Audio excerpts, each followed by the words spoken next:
Brutal week here in the Troxel household. Everybody's been sick, super, super Oh, sick. jeez. Not Yeah. COVID, not thank God, but influenza A. Let's call it what it is. That's what it is. And I haven't been sick since I did get COVID at the AIA conference in Chicago. That was like 2.5 years ago, and that sucked. I That remember like that that damn sickness conference. sucked, Yes.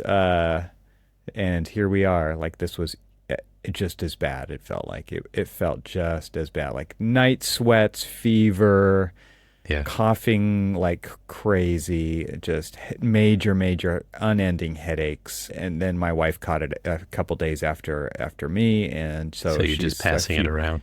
Yeah, I gave it to her, that's for sure, and then she's just dying upstairs. So we have So never did you, like just sat around and done nothing so much as this last week because we could not do anything. so do you guys have amplo influenza Yes. where you're coughing your head off? Yes. Too much coughing, too much nose blowing. Oh, yeah, stay away. Yeah, it's just hold up the stay away. Yeah. Yeah. That's what it's been like around here last week, so it's been brutal. How are you? Deadlines. Deadlines. Look at And you then you're wearing some crazy uniform here. What is going on? sportsing. I am sportsing. Are you fanaticking over there? You're a sports It fan. is. Yeah. It's playoff season, and for once in a very blue moon, other than last year, my hometown team can't. We get to celebrate the fact that they're in the playoffs. They're number one seed. They won their division. They've had the best season that they've ever had in the history of the franchise. And what is interesting about it? So yes, I'm sporting right now with my Lions gear and all of this other stuff. I have But so many questions for the architects in the room. I yeah, just wanna give everybody a chance here for you to tell them what does playoff season mean, like for those of us who don't give a crap about sports. here, I'm about to hang up on you real quick. Don't make me cough. And we've lost Evan. He's dead now. Um, All right. I think we can figure it out. I think we can figure out I'm what pretty sure you can figure out it's the road to the Super Bowl. However, which is like some fancy event that's coming up, I assume. here's some fancy football event that I could play a is little dumb. It's happening kind of soon. fun. I know exactly. I know you watch football. I know that you're. I I know haven't that you're. watched this season. I haven't watched this Well, season. I did last probably season. not because I know that wasn't your father-in-law is a big 49ers diehard fan. 49er fan. Yeah, Well, not they didn't have happy much this year. to watch. Exactly. Right. But see, okay, understand that is basically what my life as a Detroit Lions fan has felt like the entire existence. Disappointment. And so when people say, you know, you took that news pretty well. That was some pretty bad news, and I don't think that I would have reacted that way. I'm like, well, then you're not a Lions fan. You know, I have You're not been a true built. fan. Well, no, it's just anything, any type of like, hey, you know, we're gonna have to let you go. Oh, okay. Just well, I mean, it's not like it wasn't expected, kind of thing. It's like always expect the worst, and if you get something better than that, all right, thanks. Nice. You have to understand that the feeling that I have right now about this weird feeling of euphoria that I have for the Lions right now this season is something that is so unfamiliar to me that I don't really know how to react. Like even when I'm watching, and I'm sorry for everybody who's listening, it's like, oh no, not another Lions fan. On a great season and stuff, blah blah blah. Look, we've earned this. Like it has been a while. It is. You get It is you get your shot never in the limelight here. It is never. I've been to one playoff game for the Lions, and this was back in the 90s, and it happened to be against Tampa Bay. And so I happened to be at, well, for those of you who know that I have the dual allegiance between my place of birth, Detroit, and Tampa Bay, because that's where I was raised. And so I have this dual allegiance of teams and stuff. And so, anyway, so whatever. But Fair here, let me try to like pull this into maybe not architecture per se, but kind of like this. There is this feeling in the city that, again, it's one of these things that nobody's ever felt before. Nobody's ever felt the kind of optimism. And it does sort of reflect what is going on in Detroit right now. This kind of like rebirth of the Lions coming from basically just abject failure all the time. It's just like, how do you think the Lions are going to do? Well, they're going to suck. We're going to start off with hope, but then it's going to go away. Like game 2, 3, 4, it's going to gone. And, it was just the pact that we've made with ourselves, right? But the effect that it's had on the city, and not just the city of Detroit itself, but the greater metro area and stuff like that, it's really amazing to see the team itself somewhat embodied like this, gritty nature of like, we're just going to pick ourselves up and we're going to do our best, and we're going to keep doing it till it like becomes something better. And then like the city of Detroit, you drive around and you look at like, I remember when we first started coming back here way decades before we even decided to move here. And you would drive through, and you didn't drive through Detroit at night. You drove through during the daytime at best, and you would see like vacant buildings, vacant shops, and things like that. Things boarded up, things dilapidated.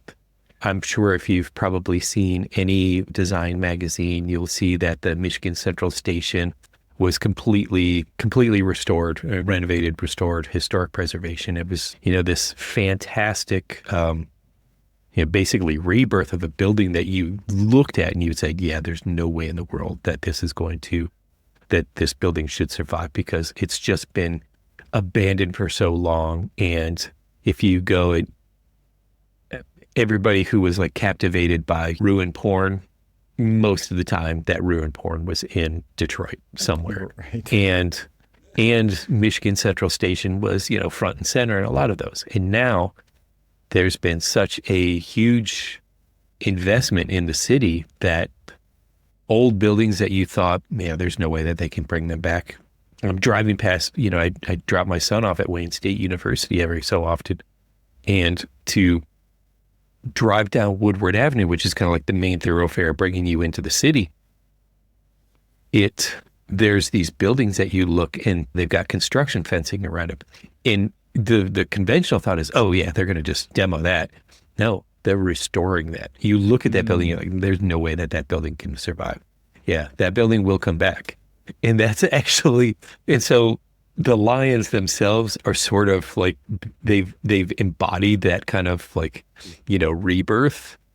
Phoenix from the rising from exactly, the ashes, which is why we are getting behind them so much, and like everybody loving loves them. the comeback story. Yeah, everybody loves the comeback story, and sure, people are probably, oh, we're just getting so tired of like the Lions fans, just they're annoying and stuff. I hear that all the time, and I'm like, it's almost over. Season's almost over. We look at it this way, and it's not, to be quite honest with you, for us, it's really not just about football. It really is the story of the city. And I find it amazing. I mean, if you think about it, like where I was born in Pontiac, that's where the old stadium was. And they demoed that and they moved it into Detroit. They moved the Tiger Stadium into Detroit. They moved like all of these different sports teams were in Metro Detroit area, but not necessarily in Detroit. I mean, the Tigers were in Detroit, and although the stadium, and I know that this is going to be sacrilegious to say, sort of looked like a barn, but now everything's kind of come to the center of the city, and it's in downtown, and so they're building an entertainment district around it, and that is spawning other developments to happen. And now there's an investment of, a couple $2 billion worth of innovation centers. University of Michigan, Michigan State, Wayne State University, the three R1 institutions in the state of Michigan all are investing in downtown Detroit to have downtown campuses and downtown innovation districts and stuff like that. And it is kind of amazing to see. And so you see all of these like people who talk about this kind of like otherworldly thing that the Lions are. It's all about kind of like this, there's going to be some groans on this one, but they say restore the roar. We're restoring the roar, not just of the Lions, but of the city. And so do you it is think that really that only could happen because it got so bad? Like, is it because it went to total ruin that it could be rebuilt with innovation centers and all of this investment? You know, because like, well, if it doesn't get to that point, like the stuff is not bad enough to replace, and you just keep using it, right? And it's really interesting to see like that transformation happen, but that transformation seems like it only could have happened if it got so bad that it had to be rebuilt, replaced, restored, whatever. Yeah. If you know the city, then you know that there was a lot of dilapidated buildings that they were just caving in on themselves. Mm-hmm. And ultimately the city started to demolish them. And so then you'd have vacant lot after vacant lot after vacant lot. And so, you know, just those vacant lots started to create other opportunities. And those opportunities are starting, it's like, so basically they've got, I don't really want to call it a blank slate per se, but it's kind of there is somewhat of a blank slate in some of these where you've got such a patchwork of what was there has given way to what can be there. Yeah. And now everybody's embraced okay, what's next? You know? And so I totally agree with you that I definitely think that, as you said, if it didn't get so bad, we couldn't be where we are now. That's also somewhat a badge of shame as much as it is kind of this, ooh, look at us, we're, you know, coming up from the ashes kind of thing. Have to go through that. Right. Exactly. But it happened. Right. However, it could also be this template for other cities who've somewhat suffered that as well, so that they can say, okay, what is Detroit doing right that, you know, we could learn from? Right. I mean, they're even looking at things like the Renaissance Center, which was a John Portman building in downtown, where they're looking to kind of like redevelop that a little bit, potentially even remove some of the towers that are there. This is all speculation. I mean, it just came out as I can't remember which architecture firm did this proposal, and it seemed to gain some traction, and some people were like, no, don't touch the Renaissance Center. And I look at the Renaissance Center all the time, and again, a little bit more sacrilegious here, but as a dog, I mean, architecturally, it's like, I love the actual main tower. Like it feels like Silo, the movie or the TV show. You know, it sort of feels like that when you go inside there. I think a lot of John Portman does, right? Yeah, exactly. Yes. Yeah. Every time I see that show, I'm like, they're totally got some strong John Portman energy here. I heard rumor that the set of, and I could be talking out of, you know, my backside here, but I heard rumor that they had used the Renaissance Center main tower as inspiration for the silo. Which, I mean, if it's true or not, I'm going to live by it for a little while. You know, why not? You heard it here first. I heard, yeah, exactly. And even if you guys find that it's absolutely bunk and false, don't send anything to me. I want to live. I'm a Lions fan. I'm a Lions fan. I want to live in a fantasy land. But, you know, they're talking about removing a couple of the towers and redeveloping that whole area and creating a real waterfront.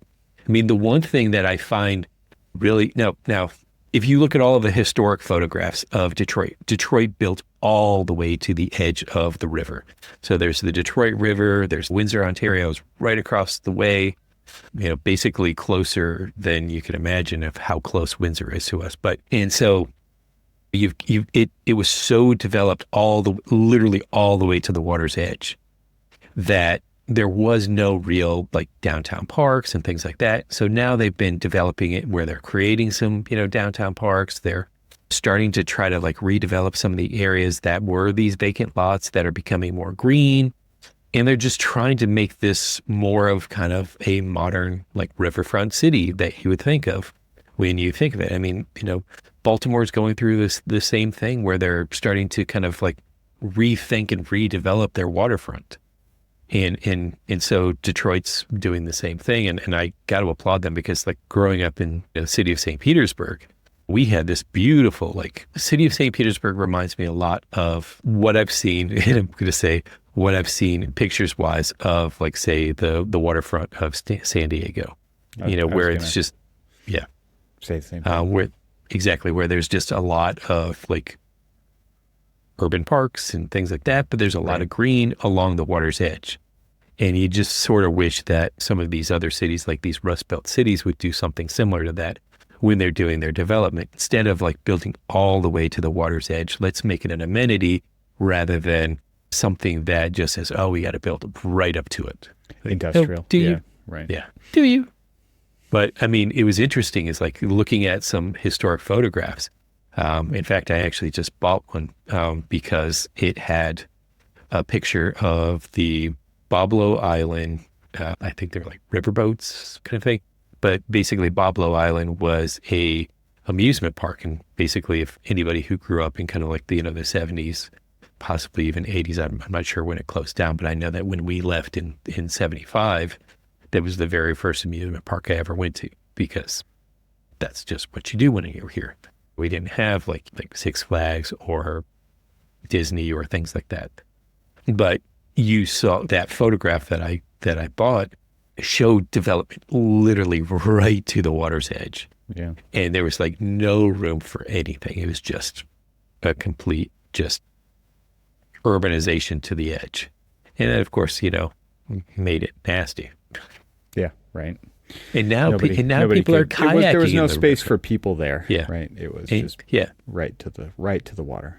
Exactly. And now people are kayaking in the river, which is, if you think about it, pretty unheard of when almost all of that like industry was like dumping into the river and everything else. So, again, progress. Gotta give them signs of progress. This episode is made possible with support from TimberTech. The conversation around outdoor spaces is being redefined. TimberTech, everything wood should be, is at the forefront of a technical renaissance in synthetic decking, transforming how architects approach design. TimberTech's advanced materials merge innovative engineering with striking aesthetics. Proprietary polymer capping and precision color blending mimic the natural beauty of hardwood, authentic wood grain patterns, rich tonal depth, and elegant matte finishes. But unlike wood, TimberTech is built to endure, resisting moisture, fading, and even resist wildfires, with warranties that set a new industry standard. Sustainability drives this renaissance. TimberTech boards are composed of up to 85% recycled materials. For every 15 by 15 TimberTech deck, up to 40 full trash bags of recycled PVC are kept out of landfills. A closed-loop manufacturing process ensures these materials support both your designs and the environment. Flexible design options empower your vision. From multi-width boards to heat-bending capabilities, TimberTech pushes the boundaries of what outdoor spaces can achieve, seamlessly blending with the indoor aesthetic. Explore the advancements behind this shift. Visit timbertech.com/architects with an S to access samples and reimagine your next project. TimberTech, everything wood should be. Go check out timbertech.com/architects and check out everything they have to offer, and let them know that you heard about them on the Archispeak podcast. Our thanks to TimberTech for supporting this episode. Now let's get back to the conversation. Well, I want to make an announcement here about our new little website that we threw together. Oh, yes. And the reason I did this was because we actually have been getting some questions. We've been answering a few here on the show, but just recently, some new ones have been coming in on our feedback page on our website. But we made it even easier, and so I want to throw it up on the screen here now. There's a QR code that you can use your camera on to go to askarchispeak.com. We bought a domain so that we could handle just questions for the show. And that's a great place to ask. So if you have questions, it's better to go there than it is to go to social media. And again, that is askarchispeak.com, or you can use the QR code that's on the screen if you're watching this on YouTube. If you're listening, just head over to askarchispeak.com and ask your question anytime you want, 24 hours a day.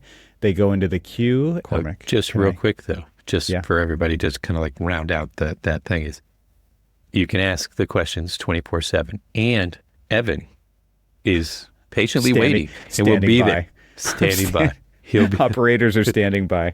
Exactly. Gets a ping. Here's that. A question. Right.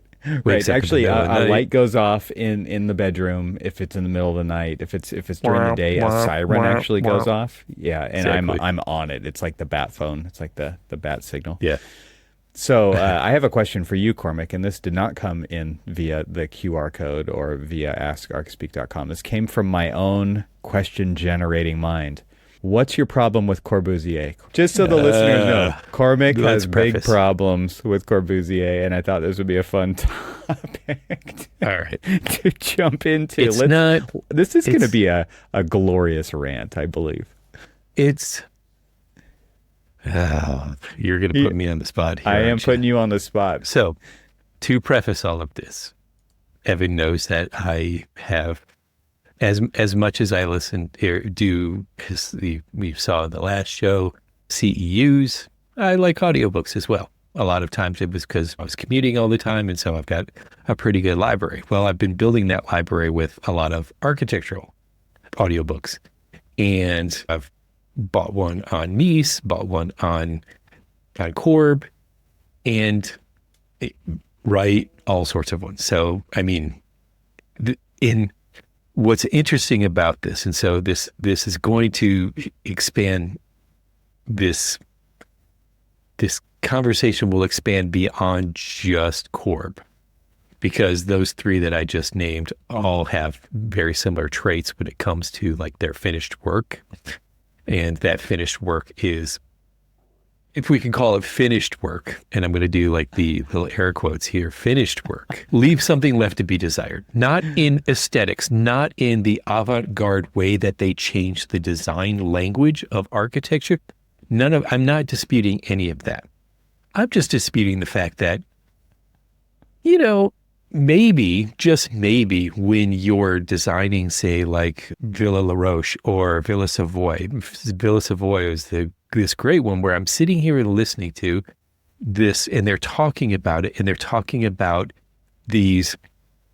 that it came down to litigation between Corb and the Savoy family, where they didn't really occupy the building because it was moldy, it was drafty, it was leaking, there was moisture in the thing. And they claimed that it was because of the architectural details. He claimed, it was just bad construction. Fast forward to things like, Mies, similar things with the Farnsworth house. I went through the tour when I was in bed, and you've heard very similar stories about like basically all of these things. Now, here are people. Now, let me back myself out of a corner for a second. I want you to back up even farther and just say, like, what is the name of this book that you're reading? And if you could just give a kind of an idea of what the narrative, the position is. Is it like touting Corb as God's gift to architecture? Is it a historical account of certain projects? Like, just if you could give some ideas about what the material is. The main source. The title is Modern Man by Anthony Flint, and essentially it's basically just more or less a biography of Corb, and it goes through.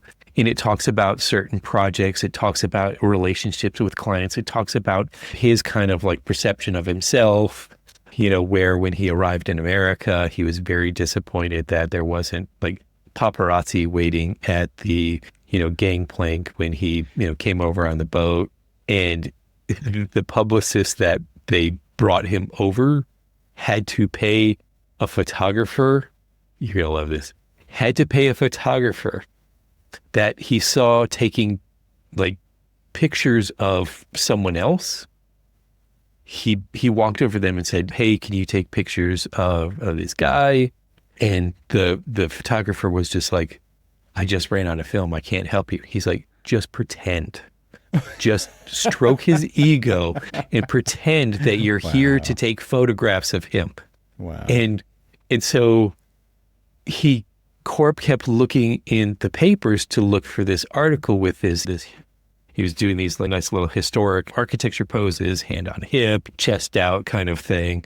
And he was just like, "Well, when is my article coming out? I'd love to see these photographs." And the guy just kept kind of stringing him along until basically like there was no more conversation about it. But that's a different story altogether. But what was interesting in this, I seem to find as a constant kind of like thread between a lot of these different early avant-garde architects.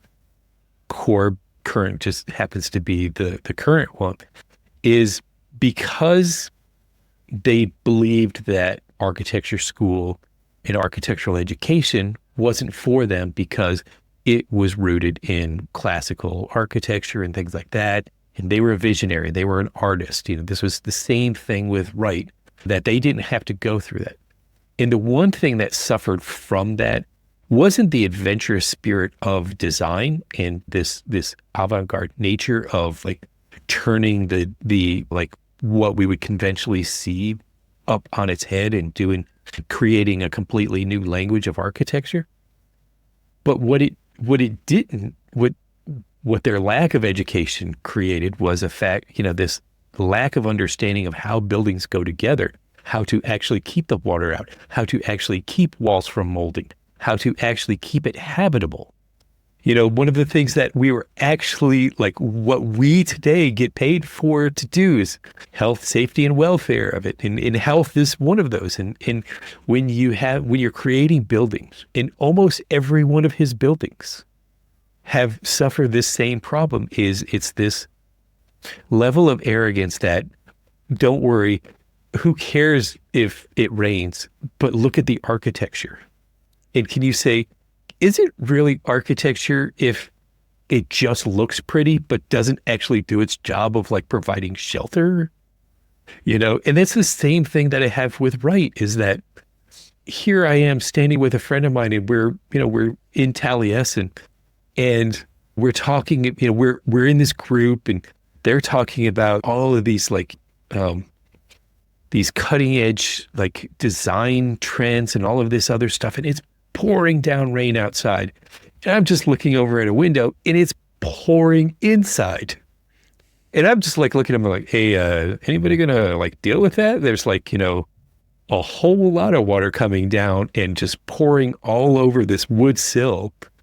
And I just see it's like, yes, get some caulk, like plug all those holes, do something, do something, please. Like, I loved the build. I love all of this architecture, but I have this issue with, let's just call it disdain for this arrogance of like, well, I don't need to worry about, like construction methods and things like that. It just has to look pretty. Like that's not the function of architecture, is just to look pretty. I mean, think that the issue, I want all architecture to look pretty, but I also want it to work. Well, yeah, it has to work. I mean, architecture is not art. It actually does have to function, right? It's a functional art, right? Well, art doesn't have to function at all. I mean, that's the But architecture. But architecture does, right? I know. That's what I mean. Like that's what I'm saying. Architecture actually is not art, right? It isn't because it has to work. And art doesn't have to. I mean, art has a very special meaning behind it, right? And that is that it doesn't have to do anything. Right. That's what makes it art. But I think it is interesting that, because my response as you're sending me these you're translating your disdain into your phone device that is then sending messages to me as you're listening to this. And on one hand, and on the other hand, like, we wouldn't be where we are without those things. And I mean, that was my response to you too, right? It's like, well, would architecture even be where it is without these so-called masters, right? Because of pushing form and function beyond what was possible, right? Obviously, because Right. I mean it was and to failure, right? Right. And there are still architects today that practice like this, and Yes. it's a spectrum, right? You get everything Right. from pushing the limits, beyond the limits, breaking the limits, what's Yeah. possible, down to like the totally mundane, boring stuff that shouldn't be considered architecture, right? And there's everything in between in the built environment. And I just wonder if we as a society of practicing architects in the built environment would be where we are today without those rule breakers, because that's really what it No. is, right? Like No. they're breaking the rules. Like they Right. broke the rules with what was conceived of as an education and architecture, all the way to finding people to pay for these really Right. advanced we're going to call them sculptures, right? Absolutely. That still stand today, and money continues to be poured into these Yeah. things to keep them standing, even Those are though they're a failure on many levels. I will say that that's one thing to me that really kind of just like chaps my hide. The amount of money that it takes to keep these going, the amount, and yet they're still broken, yes, fundamentally. the amount of money. And I loved the experience of the place of the Farnsworth house. Don't get me wrong, but I just like tens of millions of dollars over the course of its life have been poured into the Farnsworth house to basically keep it alive, to constantly keep rebuilding it, to constantly keep doing it. And in a way, great, because we need to hold on to these masterworks. But then there's also what could we have done with all of that money to possibly further advance architecture in a different way, or something else, or so it's interesting because the amount of money that it took to repair falling water so that it wasn't falling in the water, the amount of money that it's going to take to repair Taliesin, Wisconsin Taliesin, and I'm sure Taliesin West, which is still on my bucket list to go to, are just these things that it's like, okay, they're great. So here was the thing that I was thinking about, and this is just a complete side note, so I apologize. But as I'm this drive that I did looking at all sorts of different architecture, I was thinking to myself, how could you do these exact buildings like the Farnsworth House, like Taliesin, in modern day construction, meeting modern day codes? And the question first was, can you? And if you could, or if you could make an attempt to it, how would it change what it was? Because like the Farnsworth House could not be built the way it is now. Not the way, and people are, and I guarantee I'm going to hear somebody say, oh yeah, you can do this, you can do that. Look at the details. Look how thin they are. Look how delicate they are. Look how, like, there's a simple, thin transition between, like, say, the window and the floor, the window and the columns and things. It's so minute because of a very intentional design decision.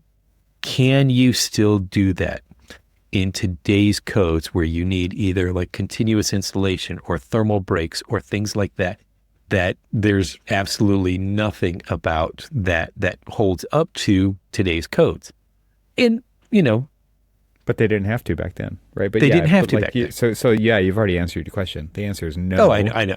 And it depends maybe where, but in those locations, no. Yeah. I mean, to your point about building codes, there actually are places that don't care about building codes today, right? And so potentially you could build those things in those locations in a similar manner, where it's like you're not consulting a structural engineer. You're just doing it, and you're going to see what happens. I mean, that's basically what they did back then, right? It's like, let's build it. Right. I mean, seems like it'll work. Let's see what happens. Exactly. Not thinking about it 100 years later and what it was going to take to maintain it throughout that time. So that's exactly like the point of my pro for all of these is they were adventurous. They wanted to push the envelope. They wanted to, take things. It's like, okay, here's your standard detail. How can I turn it on its head? How can I make it something different, something special, something unique? How can I further think outside of the box? In that, to me, so now I get to like back myself up and say, okay, you've made the project manager complaint about does it work? No, and all that other stuff. Well, now it's the architect side of things. Is just like, I want them, I need them, I want them to exist because I want to see and feel and have other people see and feel and experience this, all of these different periods of time where architecture was pushed to its limits and then beyond, in coming up with creative ways of talking about how we address shelter and all of these other things. And I want them to continue to keep pushing them. And so examples like these are those examples. Examples like, say Gary's Guggenheim or big ski slope energy plant and things like that. All of these are things that we need to continue to keep pushing architecture. And you're going to have those people who say, we don't need to push architecture. It was good the way it was, and we need to stay that way. And there's going to be people who want that. But there's going to be people who want that avant-garde, that change in it.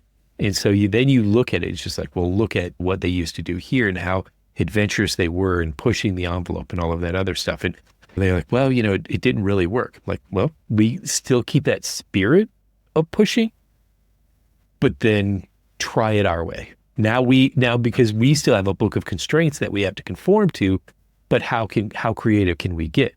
And you see like all of these people, all of these Gary and Big and Caltrava and Renzo, all of them push the envelope of what it is, but they still have to conform if they want to build. They still have to conform to codes.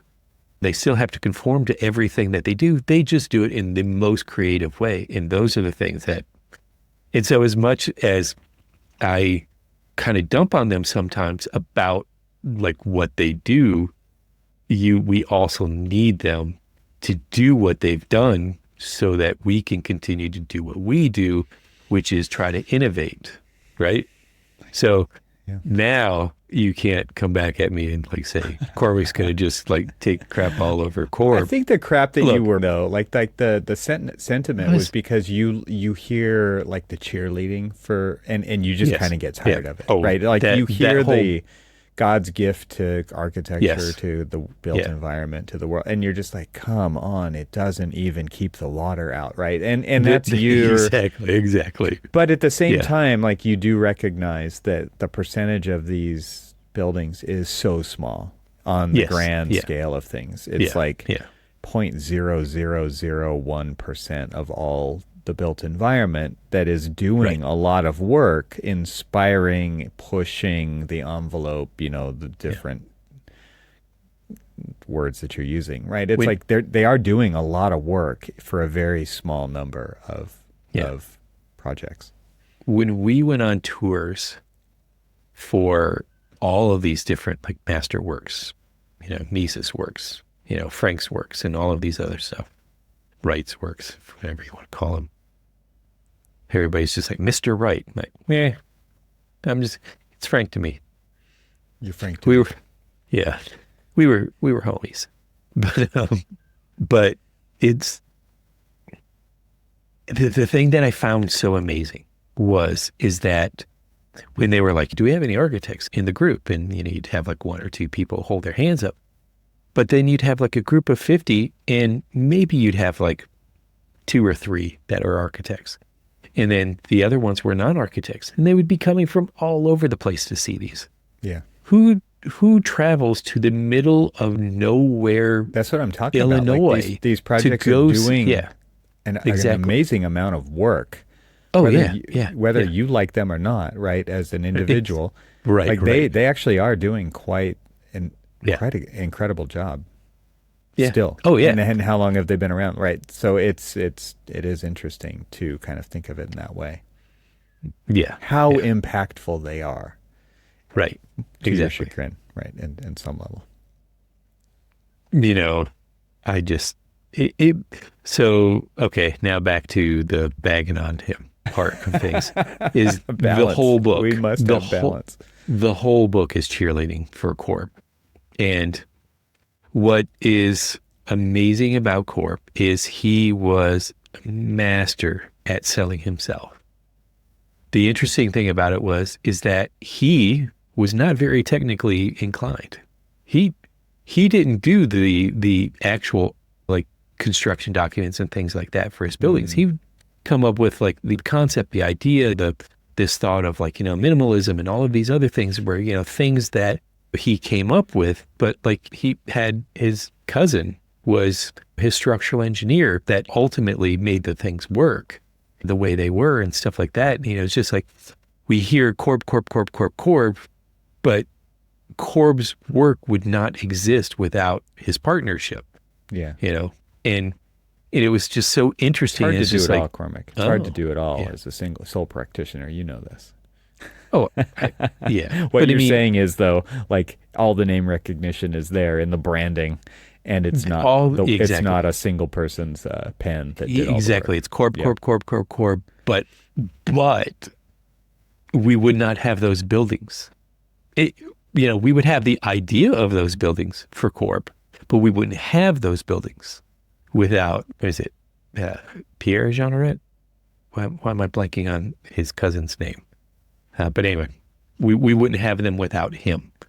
And so it would be it's like forgettable. The other person's name is totally sadly it is become forgettable. Sadly, that is the reason why, is because like we're saying Corb all the time, but we're not saying the guy who actually made all of his stuff work.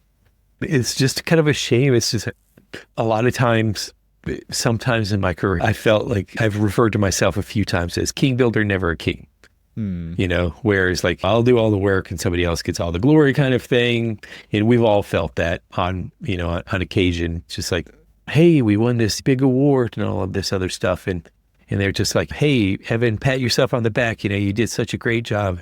And everybody else behind Evan is just like, wait, what do you mean pat Evan on the back? Well, there's a whole lot of patting that needs to go on. And, it's just, or if you think about it, when we do like groundbreakings or like ribbon cuttings and stuff like that, and everybody, the back patters that I think you and I have talked about before, that were on client side and all of this other stuff, but the actual building itself, the design of the building and all of that was the architects sitting off on the side, just never mentioned. Clapping. It's like, yeah, well done, kind of thing. And we're never they call mentioned, it, the ceremony of the uninvolved. Yeah, that's right. That I remember. That's what you said that numerous times. I just forgot. But yep. But yeah, so I mean, it is a good read, a good listen. It is interesting because I find myself more and more wanting to go back, and I don't know if you recall, like Towards a New Architecture. Wasn't that Corb's book, or was that Rasmussen's book? Anyway, but I mean, like all of these different books that we were assigned in college that we read, and I'm going to use air quotes here, that we read. Yes, I definitely read those. Yeah. I'm going back and I'm like, I want to reread this. Kevin Lynch's Image of the City, things like that. But I want to go back and reread them. I will say that there is a tough audiobook, and that's great. I just blanked on it, and that's sad that I just Christopher Alexander's books. This one is like the pattern thinking, the pattern language, and I've got both pattern language and the timeless way of building on audio, and they are kind of they're sort of a hard read or a hard listen. I said pattern thinking, but I'm looking over here and actually found pattern thinking on my bookshelf because you were referring to pattern language, right? But right, yeah. Buckminster Fuller, another hard read. Yeah, like his books are about as technical as the work he does. Right. Yeah. There is one that I'm probably never going to read, and that's anything about Johnson, because I have a moral dilemma with him. Yeah. He they're like, ooh, the Glass House. The Glass House is a copy of the Farnsworth. But, maybe you don't know enough, Cormac. Maybe I should read about it. but one was done by somebody fleeing Nazi Germany, and one was done by somebody who liked Nazi Germany. Well, this was a good question that nobody asked. So Exactly. I asked it. And nobody wanted to know the answer. But we do have a couple of questions in the queue, and we will be addressing those on upcoming episodes. So listeners who've sent in questions know that we have received them, and we will be tackling those in upcoming episodes. Yeah. But remember the website, askarchispeak.com. All it is a place for you to ask questions. It's nothing else. If you want the podcast, go to archispeakpodcast.com. You can check out all the episodes, all the show notes for all those episodes over there. But a whole new website, askarchispeak.com, and you can give us something to talk about here on the show. Yeah. And I will say that, yes, I have the audiobooks, but I do have books. And this is something that you and I are going to talk about. The 250 things that architects should know. All right. That'll be a future episode. Homework. Yeah, I'm gonna give you it's an interesting book too, because it's prompts. It is not an actual like you should know this, and this is why you should know it. It's literally prompts. And if you don't know it, is what you're telling me. Yeah, and if you don't know it, then you're in trouble. Then that's one of the 250 things that you should know. Like number 47. I'm going to give you, I will leave you with this. Straight to number 47. Here we go. Straight to number 47. What the brick really wants. Oh, a little Louis Kahn reference. Nice. Exactly. Excellent. All right. So, that'll be fun. We'll talk about that a little bit more. All right. Sounds good. Go Lions. Right. Go Lions.